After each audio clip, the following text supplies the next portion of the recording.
Okay. Hi friends. Adikavi Nannaya యూనివర్సిటీకి సంబంధించి BCA second semester introduction to Python programming మనకి exams 3 hours conduct చేస్తాం. Maximum marks 75 marks. Section ఏలో 25 మార్కులు ఉంటాయి. మొత్తం 8 ఇచ్చి 5 అయితే రాయమంటారు. ఒక్కొక్క దానికి 5 మార్క్స్. 5 × 5 వేస్తే 25 మార్క్స్ అన్నట్టు. First unit, second unit, third unit, fourth unit, fifth unit, 6th, 7th, 8th first unit నుంచి 5th యూనిట్ వరకు మొత్తం 3 యూనిట్లు సెలెక్ట్ చేసుకుంటారు. 5 సెలెక్ట్ చేసుకొని ఆ 3 షార్ట్స్ అన్నట్టు. ఒక్కొక్క యూనిట్ నుంచి ఒక్కొక్క షార్ట్, మొత్తం 3 షార్ట్లు సెలెక్ట్ చేసుకొని మొత్తం 8కి 5 షార్ట్స్ రాయాలి.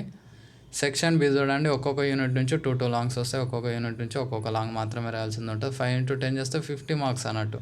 మొత్తం 10 క్వశ్చన్లు, 10కి 5 క్వశ్చన్లు రాయాలి. అంటే ఒక్కొక్క యూనిట్ నుంచి ఒక్కొక్క లాంగ్ రాయాలి. ఒక్కొక్క దానికి 10 మార్క్స్ అన్నట్టు. ఫస్ట్ వారు, సెకండ్ వారు, థర్డ్ వారు. లెవెల్ ఏ, లెవెల్ బి అనేది థర్డ్ యూనిట్కి సంబంధించిన క్వశ్చన్స్ అన్నట్టు. ఈ విధంగా మీరు క్వశ్చన్స్ కూడా ఈజీగా ఐడెంటిఫై అయితే చేయొచ్చు.